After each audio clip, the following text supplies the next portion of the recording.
Gente, vamos receber com muita alegria nosso convidado, doutor Samuel Souza. Boa noite, doutor! Boa noite a todos. Muito obrigado pelo convite. Boa noite aos espectadores. Estou muito honrado, muito feliz por estar aqui, viu? Cara, gente, a agenda desse homem, eu tenho 1 ano para fazer essa agenda. A agenda do homem é corrida, mas hoje deu certo, né, doutor? Parabéns. Século XXI, né? Muito corrido. Às vezes a gente tem que fazer uma coisa aqui, uma coisa acolá. A agenda realmente é um pouco apertada. Mas os seus espectadores merecem. Hoje a gente fez uma forcinha para estar aqui e falar um pouco com vocês. Pessoal, além de eu ser fã desse cara, quero mandar um abraço aqui pro nosso amigo aqui também, doutor Adriano, né? Um abraço, doutor Adriano, que também é um grande companheiro de caminhada, e eu tenho muita admiração pelo senhor também, viu, doutor Adriano? Meu abraço. Doutor Samuel, eu costumo sempre dizer que na vida tudo tem um propósito, né? E se o dia foi hoje, é porque Deus preparou, foi hoje mesmo. Seja muito bem-vindo, eu espero que seja a primeira de outras tantas vezes, tá? Que, gente, um programa só não dá para explorar a inteligência e a capacidade do nosso convidado hoje, mas eu prometo extrair muita coisa hoje, tá certo? Bom, sei que o senhor é lá de Formoso, Goiás, é formosense, é? Quem nasce em Formoso é considerado formosiense. Ah, é formosiense? Formosiense. Olha, o homem é de Formoso, gente, já vai ver, né? É Formoso, não é Formosa. Porque lá em torno a gente tem Formosa, né? É como se fosse um homem e a mulher. Formoso e Formosa, né? Tá vendo aí, né? Só na procedência do homem já tem história, né? Doutor Samuel, eu sei que um jovem como o senhor tinha a opção de escolher várias profissões, né? E uma curiosidade, jovem, advogado com esse currículo extenso, mas por que mesmo o senhor preferiu o direito e não outra área do saber? Trabalhar com o direito foi algo que começou ali um pouco na minha infância. Ainda muito criança, eu assisti alguns filmes com a família, na época da sessão da tarde, gente. Quem lembra, né? Revelando a idade aí. Já temos uma pista, gente. E aí, às vezes, passava alguns filmes e tal, e tem um filme que eu gosto muito, chamado Advogado do Diabo, meu filme preferido. Top, esse é bom. 11 Homens e um Segredo também, é muito bom. E aí, desde pequeno, eu gostava muito de filmes e assistia muita TV, e passavam uns filmes em que mostrava a atuação do advogado, defendendo injustiças, corrigindo, mudando alguns ritos de vida, né, das pessoas, e aquilo me chamava muita atenção. Eu também tenho uma questão familiar também, que meio que estourou como um gatilho. Então, eu assistia filmes, novelas e me remetia à minha história de vida enquanto criança, que eu sempre ouvia dentro de casa.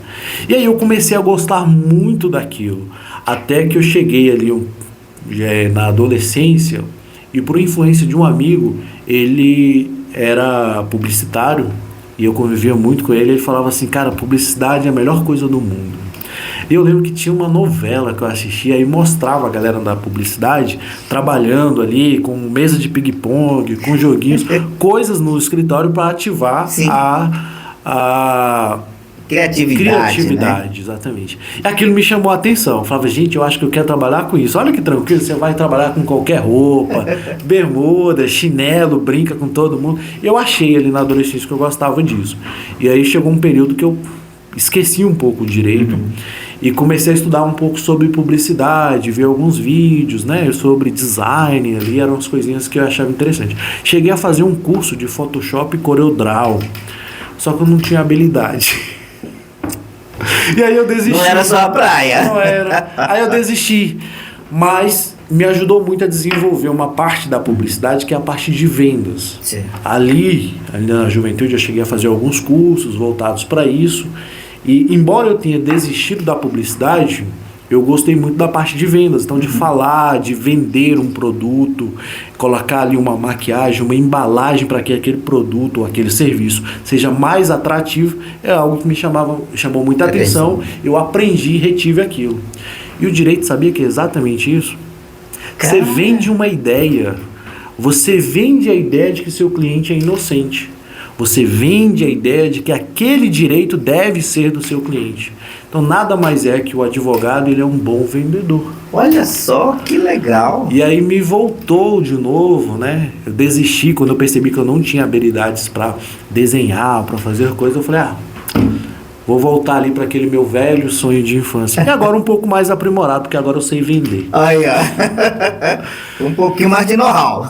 E aí o tempo foi passando, foi chegando oportunidades e eu resolvi aí encarar a profissão, encarar a faculdade, 5 anos de faculdade, e resolvi me dedicar de fato à vida de ser um advogado de ideias, um vendedor de ideias. Né? Ou seja, um advogado. Um advogado. Que legal. Não, e não deixa de continuar sendo um publicitário, né? Porque o advogado trabalha muito com a imagem, né? Muito com a imagem, faz muito, né, a diferença, né? Costumo dizer que o advogado, ele pinta o quadro e a imaginação de quem está ouvindo, que muitas vezes pode ser o juiz ou o júri, ele desenha para você. Ou melhor, o advogado desenha um quadro e a imaginação deles pintam. E aí eles pintam do jeito que eles acharem interessante. Tem até um brocado que diz assim: da cabeça de juiz e bumbum de neném, ninguém sabe o que pode sair de lá. Mas é possível a gente dar uma incrementada e tentar forçar alguma coisa ali. Boa. Por falar em júri, o senhor também faz júri?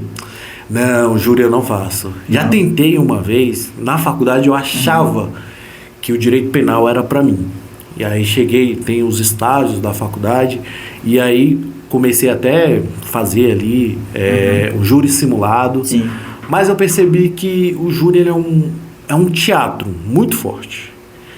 E aquela ideia de fazer ali aquele teatro, briguinhas, por aí, não é muito meu forte. Certo. E aí eu não deixei. Eu costumo dizer que não sou eu que escolhi o ramo do direito para seguir. É o direito que escolhe a gente.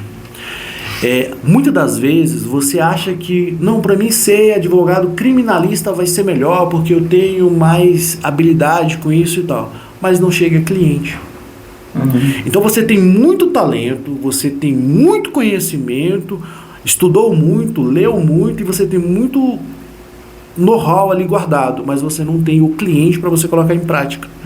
Então quando você escolhe a área, você tem essa dificuldade, mas quando a área te escolhe, ela te traz oportunidades. Então o direito constitucional e o direito administrativo, ele me escolheu, porque eu gosto muito da vida pública. Já trabalhei em vários órgãos públicos, já fui servidor público. Cheguei até...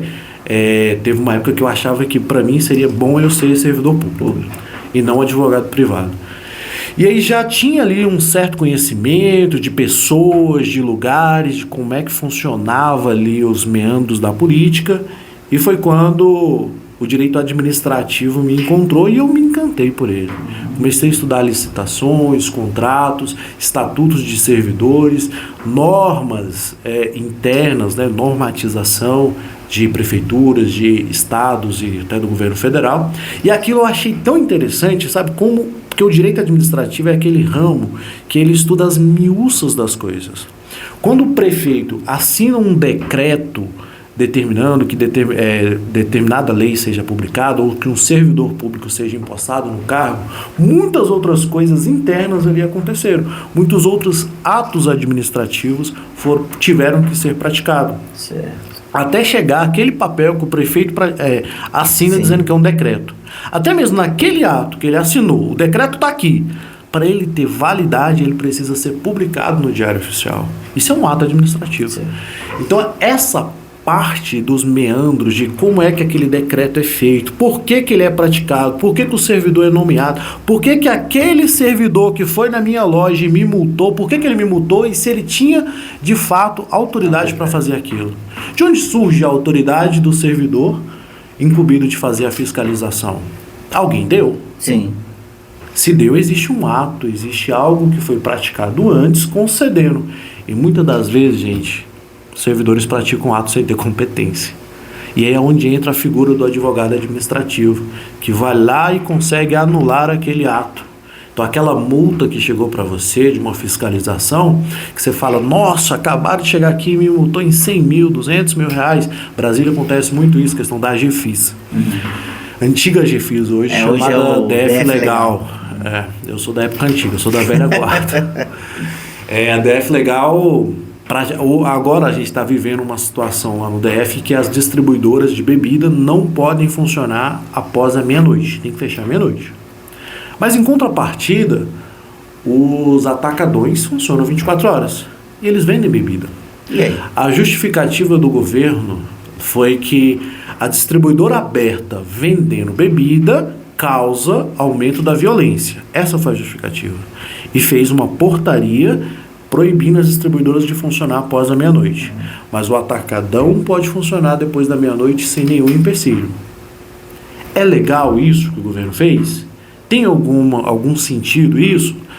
Na verdade, eu vejo isso como um desvio de finalidade, porque quem financiou a campanha do governador é dono de atacadão. Quem está lucrando com essa norma é donos de atacadões. Entendeu? Tem uma dobradinha aí. Tem uma dobradinha. Então o advogado administrativo, ele vai lá na regra, ele não fica vendo apenas, porque é proibido funcionar após a meia-noite. Aí vem aqui o fiscal, coloca uma multa e você tem que cumprir aquela determinada regra. O advogado administrativo, ele trabalha nesse ponto mais a fundo. Ele vai saber quem fez a portaria, sim, que proibiu, os motivos que levaram a fazer aquilo, e ele começa a anular o ato que gerou essa multa cá atrás, lá na frente. E nisso ele consegue derrubar toda uma cadeia de atos que foram praticados, ou de forma ilegal, ou de forma abusiva. Então esse é o trabalho do advogado administrativo. E foi isso que me chamou a atenção. Olha só. E aí, como eu digo, né? O direito que escolhe a gente. Foi o direito administrativo que me escolheu. Legal, interessante. E ele fala assim com a alma, né? Então, realmente o senhor foi escolhido, né? Quando se gosta do que faz, a gente nunca trabalha. Nunca trabalha, já disse sempre de férias. Pensador, né? Gente, que legal, né? A gente vê que o homem nasceu para isso mesmo, né? Bom, fala-se muito hoje que o Brasil está vendo um período meio, vamos dizer, no mínimo estranho. E aí quando se fala que o senhor é constitucional, mestre em direito constitucional, viu uma curiosidade minha aqui, viu, gente? Aí a gente não montou nenhuma pauta, e aqui o programa é palavra franca. Não tem nada combinado, aqui é ao vivo e a cores, né? Então, assim... Quem sabe faz ao vivo. Quem sabe faz ao vivo, pronto. Vamos matar a charada. Inclusive, quero até me reportar, recentemente, né? Acabamos de tomar conhecimento que um dos nossos ministros pediu aposentadoria, né? Que é o ministro Barroso, pediu aposentadoria precocemente, né? Porque não tinha bastante tempo para ficar na casa, né? Eu pergunto para o senhor, o Brasil hoje vive algumas nuances, no mínimo diferentes, vamos dizer. Na sua ótica, como mestre em direito constitucional, que nome, se o senhor fosse escrever um livro com a história do Brasil recente, que nome o senhor daria para o momento que nós estamos vivendo nesse livro? Olha... Tempos difíceis exigem medidas ainda mais difíceis. Nós vivemos um período extremamente sombrio no Brasil, chamado ditadura militar, que um momento em que direitos foram suprimidos, em que mulheres eram completamente humilhadas e a sua dignidade eram roubadas. E aqui no Brasil, agora, na história recente do país, graças a Deus esse momento de ditadura ficou para a história, tentaram trazer de novo esse momento sombrio do país. Me recordo que pessoas iam para a rua com faixas pedindo que se retirassem a democracia, bem ou mal, a gente vive ainda uma democracia não daquele jeito que a gente esperava e deseja, mas a gente ainda tem uma certa democracia, e é pela democracia que nós vamos conseguir melhorar ainda mais quando tem alguma coisa de errado em casa, a gente não vai lá e destrói aquela situação. A gente tenta melhorar. Se um filho está fazendo algum serviço ruim, errado, você não mata. Você corrige, você ensina, você educa, você aprimora. A democracia é como se fosse isso. Uma criança ainda. Pouco mais de 40 anos. Nós vivemos uma democracia. Não está plenamente, não está muito boa, não está excelente. Só que ruim com ela, pior sem ela. Imagina que em 40 anos de democracia a gente ainda não chegou no estado em que a gente deseja. Imagina se a gente simplesmente resolve voltar para 64, onde você não tinha direitos, onde você não tinha habeas corpus, onde as pessoas te prendiam sem dizer o motivo, onde se alguém poderoso, dono de algum capital rico, e que tivesse um contato com alguém do governo, não fosse com a sua cara, e você é dono de uma quitanda na esquina, e ele vira e fala, olha, a partir de agora eu não quero mais você aqui vendendo os seus produtos.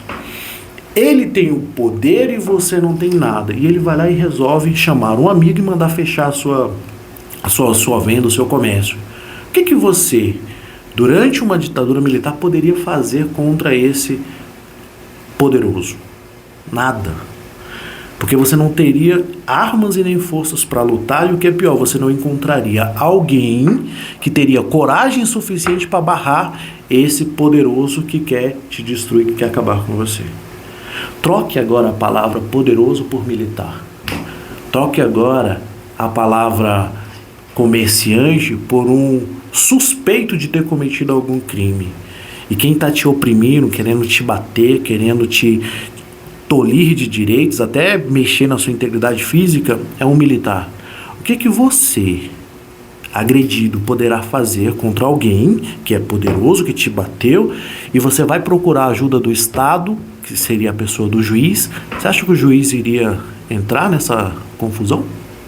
Não, né? Ou ele preferiria manter ali o cargo dele, vitalício, com todas as regalias que ele tem, ou ele vai colocar o dele na reta para defender alguém?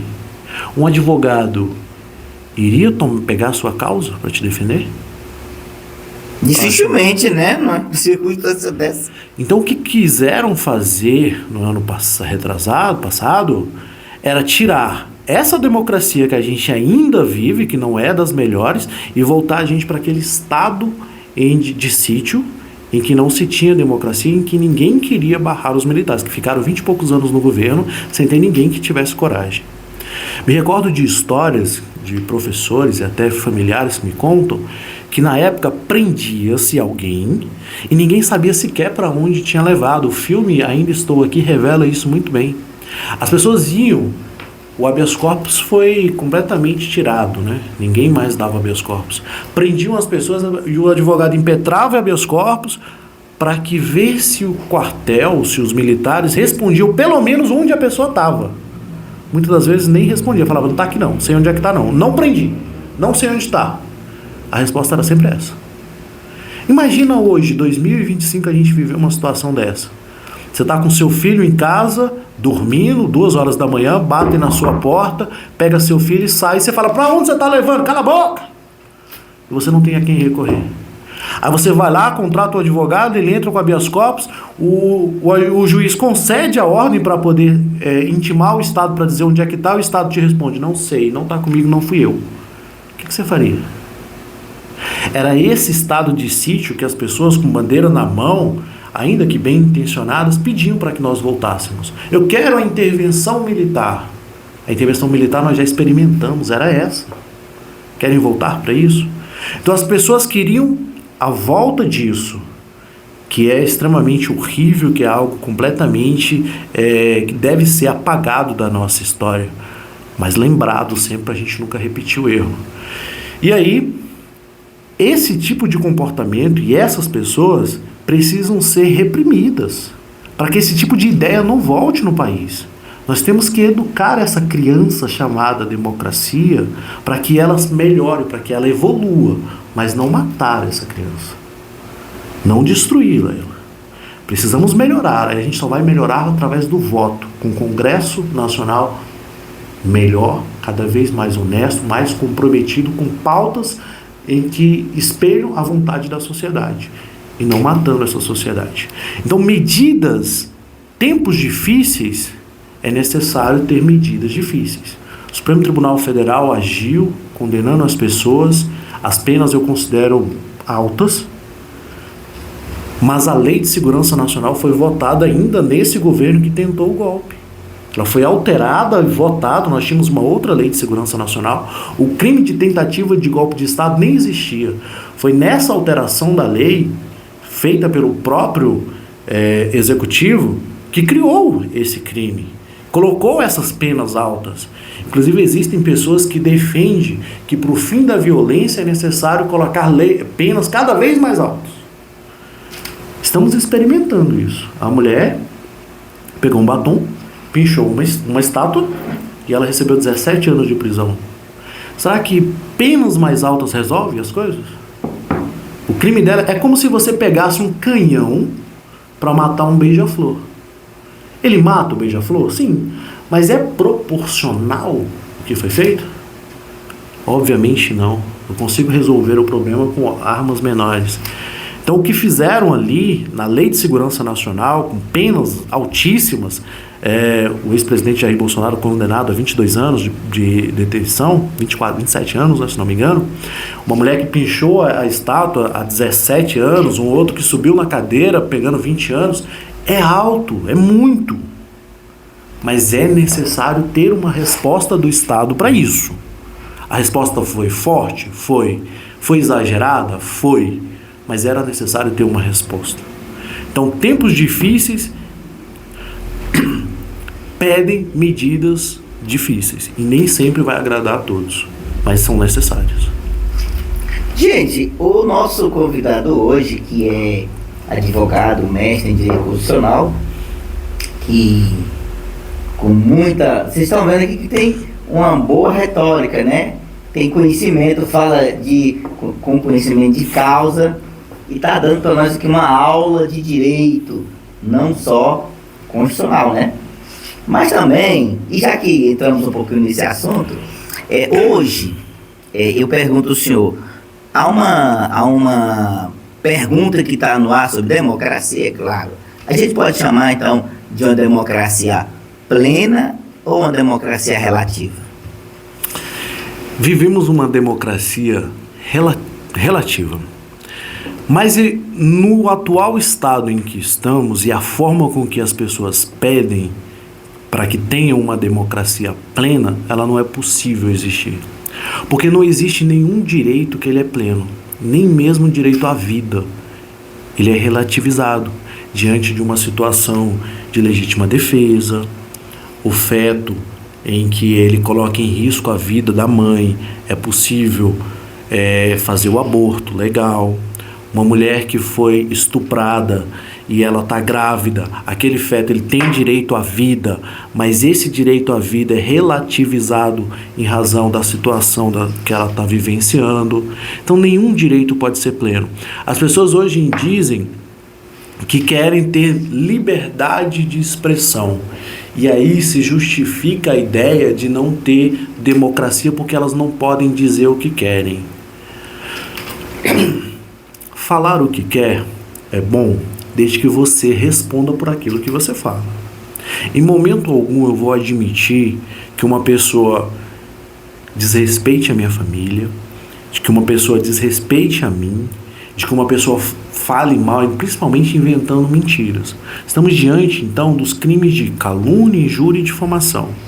Eu quero ir para a rede social, pegar meu celular e, atrás da tela, eu quero dizer o que eu penso. Diga, mas arque com as consequências de suas palavras. Você não pode ir para a tela e falar assim, porque o Jailson é um safado, ladrão. Isso não é verdade. Mas você tem o direito de dizer? Tem. Mas você, como ofendido, tem o direito de buscar a punição daquela pessoa? Certamente também tem. Então o meu direito termina quando o seu começa. Então se as pessoas querem liberdade de expressão, terão com responsabilidade. Quando o governo coloca em pauta a regulamentação da mídia, Muitas pessoas falam assim, querem trazer mordaça. Mas não é essa a real intenção e também não é esse o projeto que está tramitando no Congresso. As pessoas criaram algumas fake news em torno disso, dizendo o governo vai criar o Ministério da Verdade, é o governo que vai dizer o que é verdade e o que é mentira. Não, não é isso. Regulamentação da mídia está no sentido de eu quero abrir uma conta no Twitter, eu quero abrir uma conta no Facebook e no TikTok. Posso abrir? Posso. Como? Colocando o meu CPF. Aquela conta tem um CPF. E quando eu estiver lá e eu escrever, olha, Jailson é um safado, ladrão, eu vou poder, como ofendido, oficiar o Facebook, o Instagram, o Twitter, ou quem quer que seja a plataforma, e ela vai me dizer, essa conta pertence a fulano de tal, o endereço dela é tal, o RG dela é tal, o CPF dela é tal, e aqui é a foto dela no cadastro. É isso que o governo quer. Através dessas informações, se eu for lá e escrever alguma coisa, olha, escrevi aqui que o Jailson é um safado, você, como ofendido, entra com uma ação judicial pedindo para que aquela publicação seja excluída, porque ela traz uma mentira a seu respeito. Só que a mentira e a verdade, ela é muito relativa. O que é mentira para você, para mim pode ser verdade. A verdade, ela é só uma história contada de diferente ponto de vista. Eu posso dizer que essa caneca, ela é branca, e você olha para ela e concorda. Mas eu posso dizer que ela é azul, porque olha só, para mim, na minha opinião, ela é azul com pigmentação em branco. Branco, sim. Mas para você ela é branca com azul. Qual é a verdade? Relativa? Então a verdade, ela é relativa a considerar o ponto de vista da pessoa. Então, vai ser uma situação bem complicada dizer o que é verdade e o que é mentira. Mas essa mentira e esse conteúdo que vai ser excluído da internet depende de quem está sendo ofendido. Tá? A pessoa, por exemplo, traz um exemplo bem fácil em relação a isso. No Brasil hoje é muito comum você olhar para uma pessoa e falar, ainda mais quando se conhece, são dois homens, falar, viadinho, vem cá. Eu posso achar interessante dizer, viadinho, vem cá, mas quem está recebendo o viadinho, fala, porra, cara, você está me ofendendo. Pode ser uma ofensa. É uma ofensa. Mas meus amigos que estão aqui comigo acham que é normal, a gente conversa assim, chama o outro, viadinho, vem cá. Acha que é normal. E aí, eu fui lá no Instagram e escrevi, Jailson, viadinho, vem cá, traz água pra mim. E aí, essa publicação vai ficar lá? Ou você tem o direito de excluir ela? Tá vendo como é que é muito relativo? Mas e se eu peguei hoje, na situação que é hoje, eu abri uma conta no Facebook sem ter nome. Eu só fui lá, que hoje você só coloca o e-mail. Hoje, e para você não entrar, tem documento, não? Para você entrar no Gmail, você vai lá e coloca lá qualquer nome que você quiser, qualquer dado que você quiser, você cria um e-mail. Você vai no Facebook, ou no Instagram, no Twitter, usa aquele e-mail para criar uma conta. E aí eu vou lá e escrevo, olha, Jailson é um viadinho, é um safado, é um sem vergonha, fez isso, fez aquilo outro, te acuso dos crimes mais horrendos. Como é que você vai saber quem é que escreveu aquilo? Como é que você vai tirar aquilo lá? Hoje a gente vive um limbo. Se não houver, a gente ainda tem o marco da internet, que é a chamada Lei Carolina Dickmann. A atriz Carolina Dickmann, ela passou por uma situação dessa, que pegaram vídeos dela e publicou numa plataforma de vídeos adultos, e ela queria tirar. Foi através dela que começou a discutir o marco civil da internet. Porque ela foi ofendida, ela não queria, ela aceitou gravar uma cena sexual dela, uma cena íntima dela, mas ela não permitiu que ninguém colocasse isso na internet, divulgado. Aí divulgaram. Mas e se, em vez de ser um ato, uma cena sexual dela, e se fosse nós aqui conversando e eu digo, olha, eu não quero que você coloque isso na internet, e você for lá e colocou, como é que eu vou tirar isso do ar? Entende? Então, esses mecanismos precisam existir.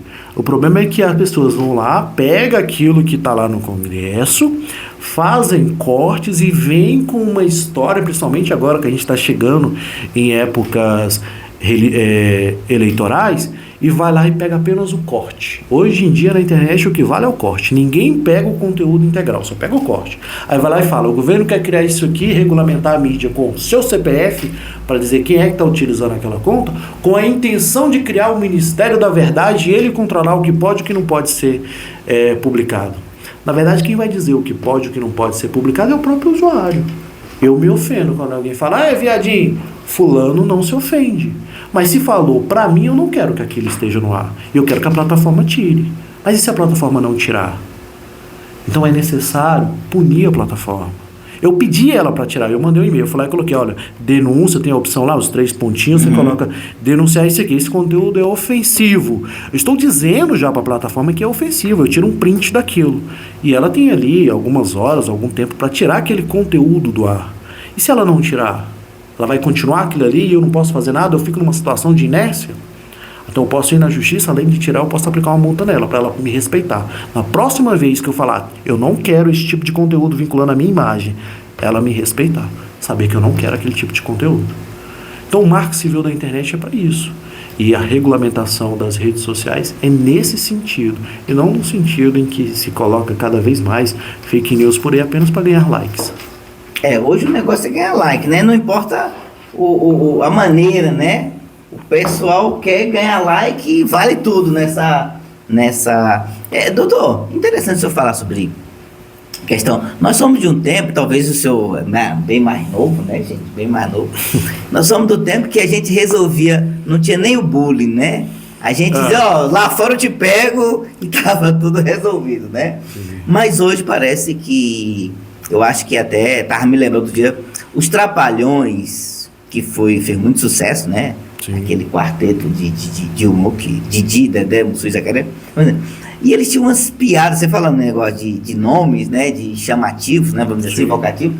Eles tinham muito piada. Será se aquele material produzido pelos nossos antepassados, vamos dizer assim, será se hoje eles seriam aceitos na televisão? Não seriam aceitos. O Didi tinha algumas piadas do Didi que hoje são consideradas racistas. Sim, né? sim. Ele chamava o Mussum de macaco. Era. Tem vários lá, ele falando isso. Rapaz, aquilo ali hoje seria considerado racismo, homofobia. Teria várias situações. Tem algo muito atual da Globo, que era uma novela que ela colocou naquele Vale a Pena Ver de Novo. Eu não me recordo o nome da novela, mas a Globo veio a público, ela tirou a novela do ar e ela veio a público dizer, ficou um tempo a novela sem aparecer porque ela estava editando. Ela estava tirando alguns pontos que eram, algumas falas, né, que eram consideradas ofensivas, seja por homofobia, seja por racismo, o que for. Ou por capacitismo, né? Antigamente era muito interessante, era muito engraçado você virar para alguém que tem uma deficiência. A gente lembrando da Adriana aí, ó. A gente virava para alguém e falava, aleijado. Hoje é capacitismo. Sim. Né? Então, assim, a pessoa que está recebendo aquilo, sem contar que antigamente a gente falava alguma coisa e ficava ali naquela bolha que a gente falou. Hoje, se eu falar algo e tem uma câmera ligada, aquilo facilmente vai para o Twitter, vai para uma rede social e viraliza. Então eu chamei o Adriano aqui de aleijado. Ele, beleza, para aqui tá tranquilo. Entre eu e ele falando isso tá tranquilo, mas quando alguém grava isso e coloca na rede social e milhões de pessoas veem, e várias outras pessoas começam a chamá-lo dessa forma, pode ser que não seja legal para ele. Sim. Traumas, né? Então, essas piadas de antigamente, hoje em dia, não tem nem chance de ser. Haveria a situação do cancelado, né? Cancelados. Não dá pra ter. Nós, né? E digo eu, me considero nessa geração. Eu sou a última geração, faço parte da última geração que no meu tempo não tínhamos foto, nem vídeo e nem áudio, né? Então, nós não teremos esse problema com o nosso passado, porque nós não tinha. Eu vim ver um telefone, celular, eu tinha 18 anos, né? Me lembro como se fosse hoje, era um Nokia, acho que se não me engano, 2160, da antiga operadora Americel. Tem tempo, hein, gente? Esse foi longe. Legal, isso. Pagas. Não, e sem falar que era uma fortuna você tinha que comprar o aparelho, que era caro, ainda tinha que comprar a linha. Ou as ações, não era a época das ações.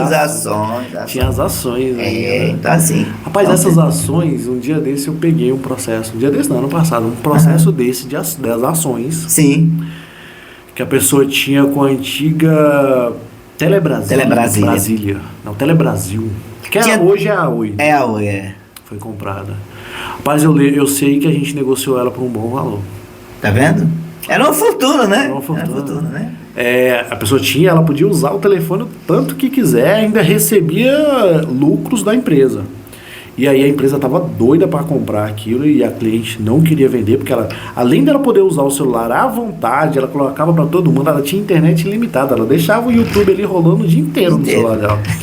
E ainda ganhava no final do mês um dividendos. E a Oi querendo comprar, e a Oi foi lá e de uma forma bem sem vergonha cortou a linha dela. Tipo assim, você não vai me vender, eu vou te cortar. A gente entrou com o processo e deu um dinheiro bom, viu? Tempos que não voltam mais. Tempo do orelhão, você lembra do orelhão? Eu lembro. Sério? A idade aí chegando, meu Deus do céu. Mas eu vou... Tinha os cartões, eu colecionava os cartão.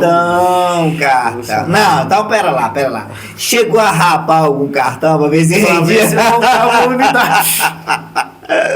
Não vou falar de carta não, que ia pegar pesado, né? Recebeu alguma carta, doutor? Não, carta não. Doutor, não, alguém mandando uma carta pra mim, não. Só faturas. Não. Olha, doutor, eu sou do tempo que a gente recebia carta. Aliás, eu fazia cartas, não só pra minha mãe, né? Que meus irmãos foram morar, né?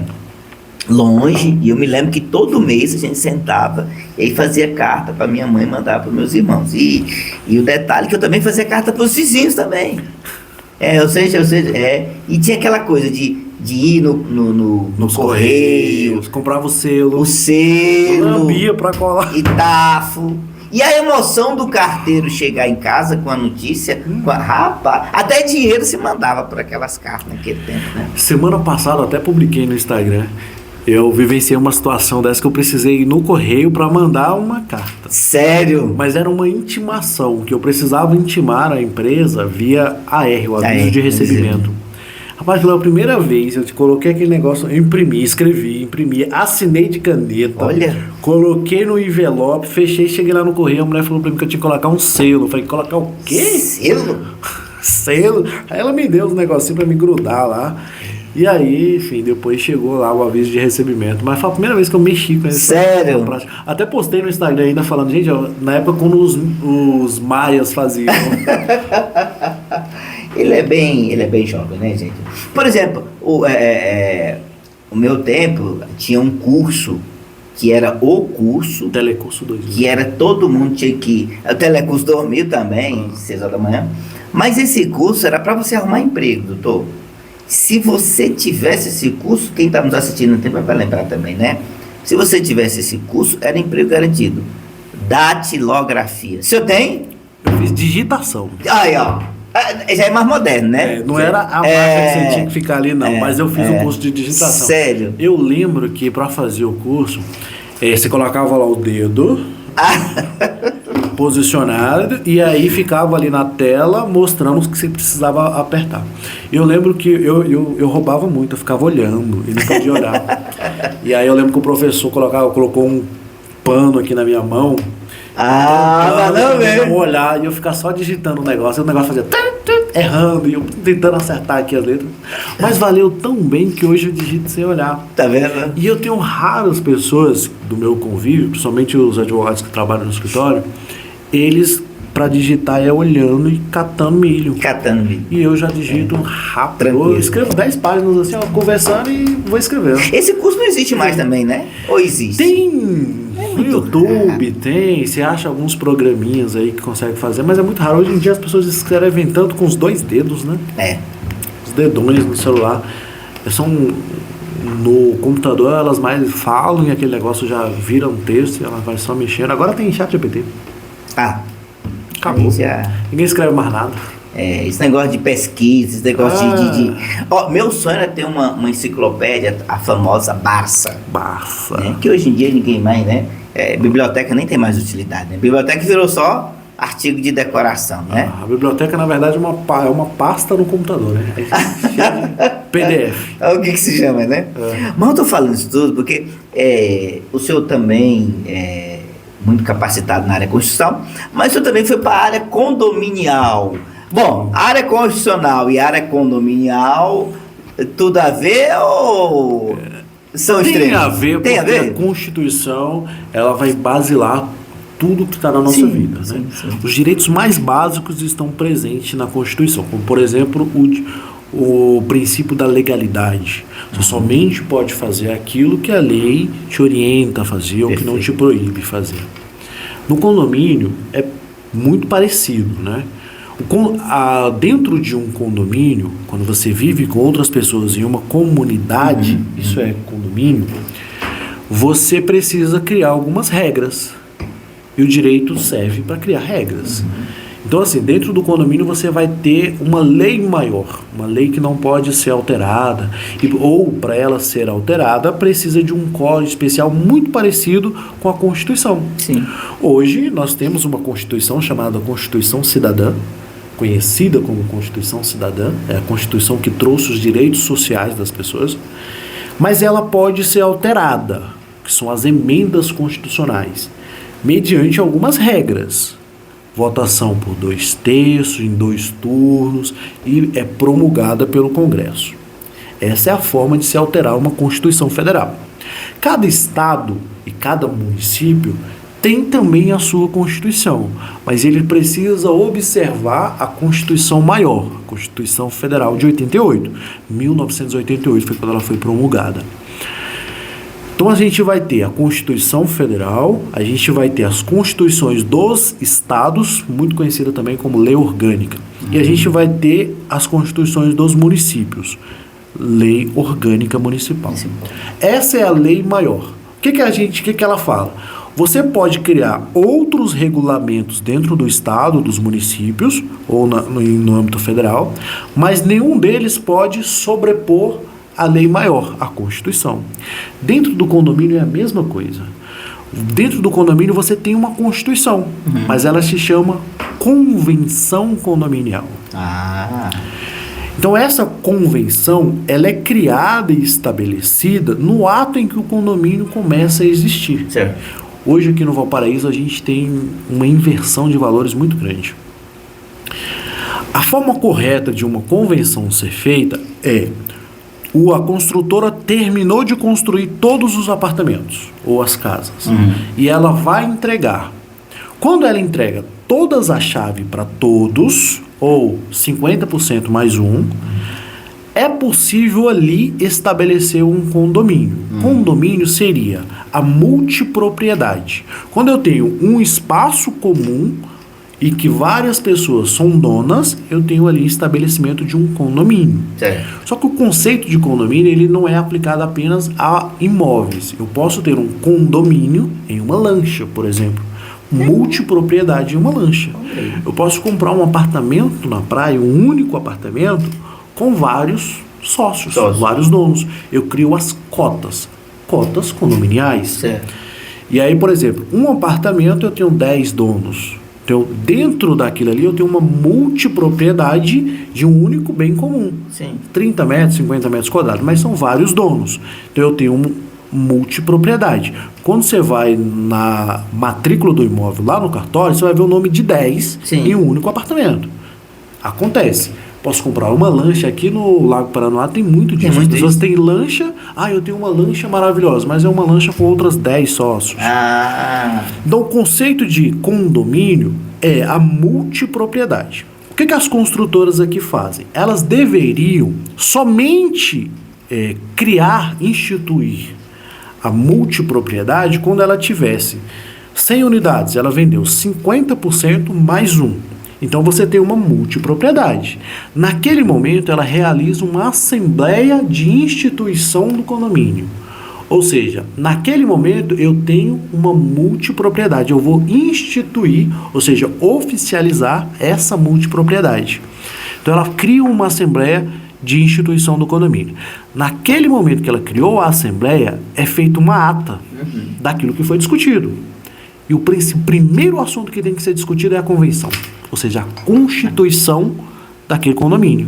A gente não tem a Constituição Federal, Estadual e Municipal. No condomínio eu vou ter a convenção, Sim. que é a Constituição, a lei maior. Ali na convenção, tal qual a gente tem a Constituição Federal, que vai ditar e basilar os direitos básicos sociais, a convenção condominial, ela vai fazer a mesma coisa, só que num âmbito mais restrito. Por exemplo, a Constituição Federal, ela diz para mim como é que eu elejo o presidente da República, Certo. o vice e os deputados e senadores. Certo. A convenção condominial diz como eu elejo o síndico, o subsíndico e os conselheiros, que são, os conselheiros são os responsáveis por fiscalizar o trabalho do síndico. É a convenção que vai me dizer isso. A convenção me diz, a Constituição da República me diz como eu faço o processo de impeachment do presidente da República ou do governador. A convenção condominial me diz como eu faço o impeachment do síndico. Olha aí. Então elas são muito parecidas, Sim. mas dentro da sua especificidade, ali dentro do seu tamanho. As construtoras hoje, elas são malandrinhas. Em vez dela fazer essa convenção no ato da instituição por meio dessa assembleia condominial, as construtoras criam suas próprias convenções e antes dela fazer essa assembleia, ela já registra essa convenção. Ué. E elas colocam como elas quiserem, o que elas quiserem, elas escrevem. Porque não tem ninguém votando, discutindo e aprovando. Na Constituição Federal, existe uma Assembleia Constituinte. Certo. Os deputados se elegem para aquele momento para ser um deputado constituinte. O Lula, por exemplo, foi um deputado constituinte. Ele participou da Constituição de 88, deputado federal constituinte. Naquele momento, foi onde foi criados os direitos sociais. Havia ali uma parcela que defendia a classe trabalhadora, outra parcela que defendia o empresariado, não queria. Em uma conversa, chegaram a situação que iria criar os direitos sociais, artigo 6º da Constituição. Saiu. Tinha uma parcela de trabalhadores lá também. Então conseguiram chegar num acordo. Na convenção, as pessoas, naquele momento da Constituição, deveriam discutir. Olha, eu acho que o mandato do síndico não deve ser de 2 anos. O ideal seria de 1 ano. Porque tem uma maior oxigenação. Se ele não tiver legal, 1 ano passa rápido, eu posso eleger de novo. Eu acho que o Conselho Fiscal deveria ter a função de ser fiscal, mas também ser a função de consultor para orientar o síndico. Eu penso que se o síndico estiver sendo muito ruim, eu posso fazer o impeachment dele. E as regras para fazer o impeachment vão ser, e aí eu vou ditar as regras do impeachment. Se isso for votado pelos moradores e discutido por eles, certamente seria criado mais controles. Por exemplo, o impeachment do síndico vai ser mais fácil. Por exemplo, o mandato do síndico vai ser menor. Certo. Por exemplo, o síndico não pode gastar o dinheiro do condomínio do jeito que ele bem entender. Ele não pode cobrar do jeito que ele entender. Eu colocaria algumas regras ali. Hoje as construtoras não criam essa assembleia constituinte, essa assembleia de instituição. Elas mesmas vão lá, antes de fazer a venda, aqui ainda nesse momento, diante de vender 50%, e já registra sendo elas a única proprietária de tudo. Ué. O que é uma ilegalidade. Se o critério para ser considerado condomínio é a multipropriedade, como é que uma construtora sozinha, que é dona de todas as unidades, pode registrar uma convenção em que somente ela é dona? Multipropriedade não são vários donos? Por que somente ela registrou? Isso é um gato. É um gato. É um gato. Então aqui no Valparaíso acontece Isso muito existe no Valparaíso? Muito. Não acredito. E assim como no Congresso, eles criam jabutis. Já ouviu falar do jabuti? Nos condomínios também tem um jabuti. Por exemplo, a construtora somente vai pagar a taxa condominial depois que ela vender tudo. Se ela não vender, ela não paga. O condomínio está instituído, tem gente morando, ela tinha 100 unidades, ela vendeu 50, já tem pessoas morando e pagando taxa de condomínio. Certo. Mas a construtora é imune. Ué. É um jabuti. É um jabuti. E acontece muito no Valparaíso. Tem muitos condomínios que a convenção fala isso. A construtora não paga taxa de condomínio enquanto ela for proprietária, enquanto ela não vender tudo. Entendeu? Então, assim, existe uma similaridade, mas não é igual, entre Constituição e o direito constitucional e o direito condominial. Isso é bem parecido ali. E Valparaíso é uma cidade que tem recorde de condomínios, pelo jeito, né? Eu acho que é a cidade do entorno que mais tem condomínios. E que mais tem problema também de Mais condomínio. tem problema. Aqui a gente tem um problema muito sério na questão do esgoto, né? Sim. Tem um absurdo aqui que acontece voltado para a CAESB, a Saneago. Saneago, é. Dentro do Valparaíso existem vários condomínios que não têm saneamento básico. Mas alguém já olhou a conta de água? Tá lá. Cobrando taxa de esgoto. Sim. Que esgoto é esse se eu não tenho esgoto? Eu tenho fossa. Mas paga pelo esgoto. Mas paga pelo esgoto, que não existe. Isso é uma Sim. cobrança indevida. E a Saneago tem que devolver esse dinheiro para os moradores. Sério, doutor? Conforme o Código de Defesa do Consumidor, no artigo 42, parágrafo único, aquele consumidor que é cobrado em quantia indevida e ele paga por aquele valor, ele tem o direito de ser ressarcido em dobro. Então, se você mora no Valparaíso e você já foi no seu condomínio, na sua casa, não tem esgoto. E você utiliza fossa séptica ou a fossa normal e está pagando taxa de esgoto, você está sendo cobrado indevidamente, está sendo lesado pelo Estado. O Estado que deveria te proteger, que deveria te dar as condições mínimas de vida, por exemplo, esgoto, na verdade está te roubando. E você pagando calado. Pagando calado.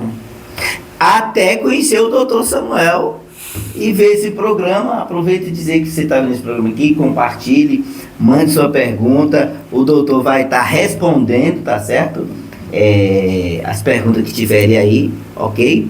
E de já, pessoal, eu quero dizer que você que mora em condomínio, tem alguma questão condominial, procure o escritório do doutor Samuel Souza, SSA Advogados Associados. Advogados Associados. Esse SA é a sigla de qual? É o meu nome.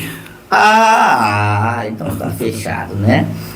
Pode procurar o doutor, nós recomendamos, o Palavra Franca recomenda, doutor Samuel Souza.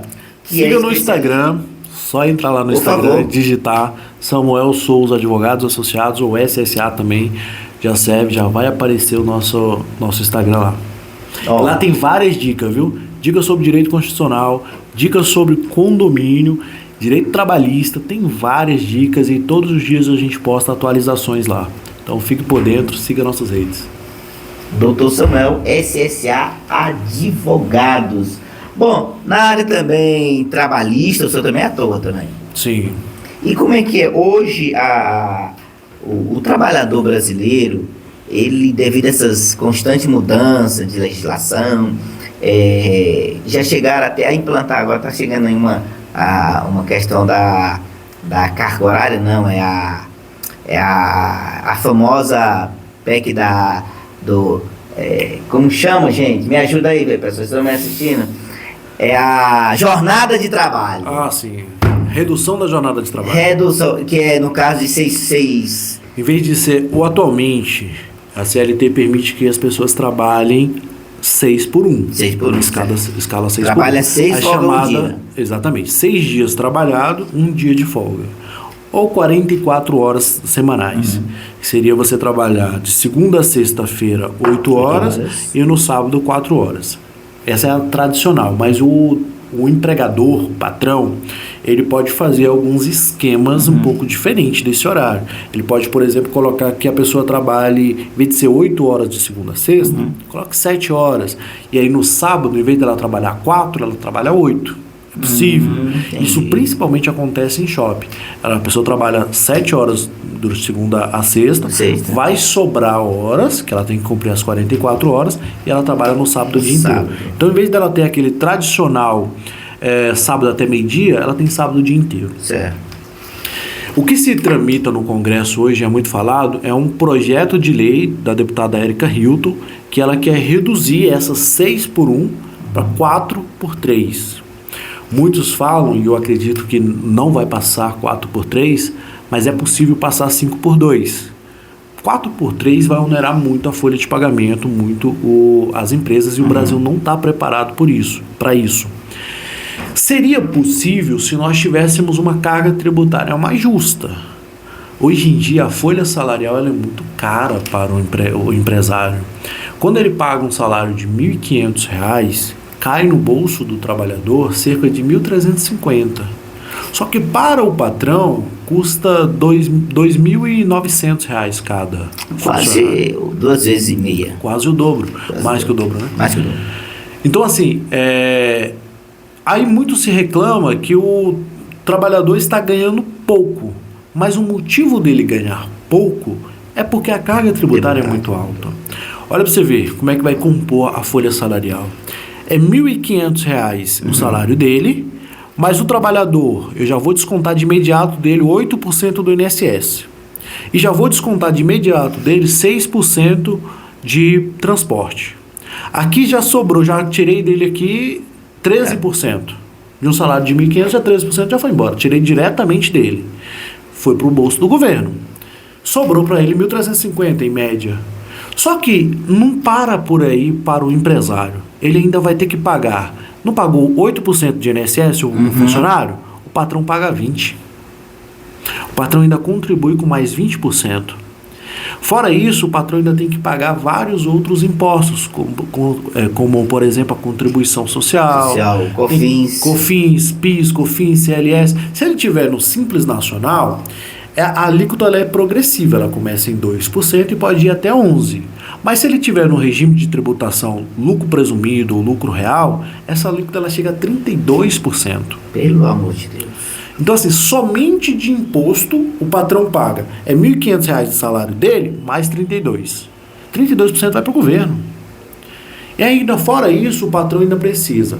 O salário dele é R$ 1.500, só que o patrão vai ter que pagar mais 13º, mais férias.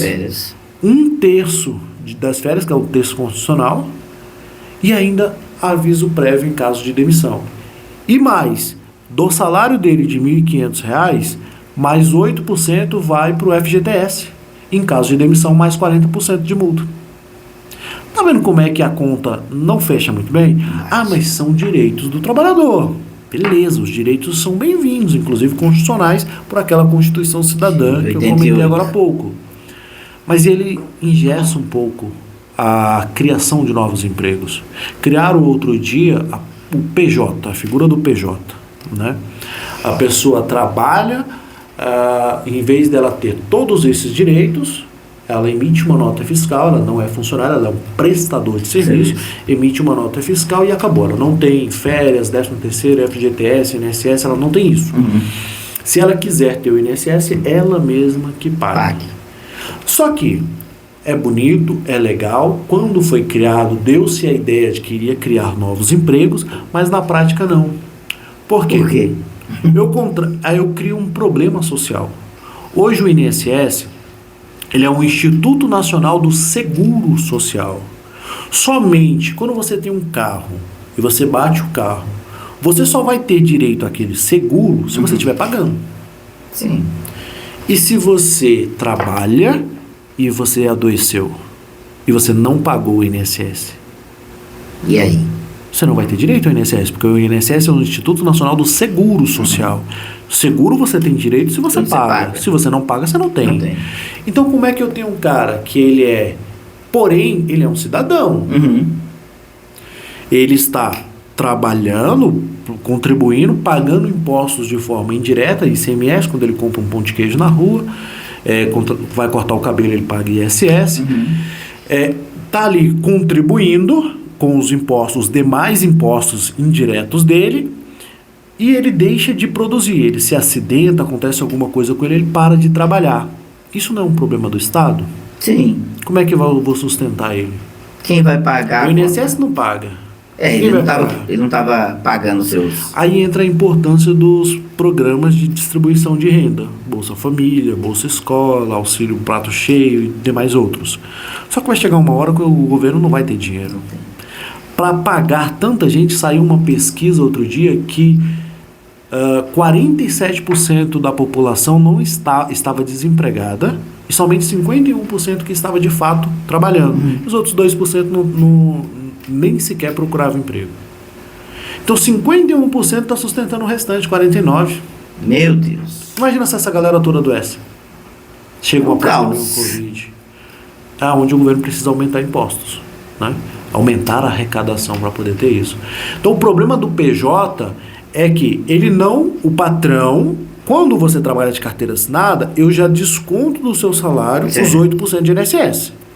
E automaticamente, eu, patrão, já preciso pagar a 20%. Então o INSS já recebeu, você já é segurado. Tá, se acontecer qualquer coisa, o seguro social vai te pagar.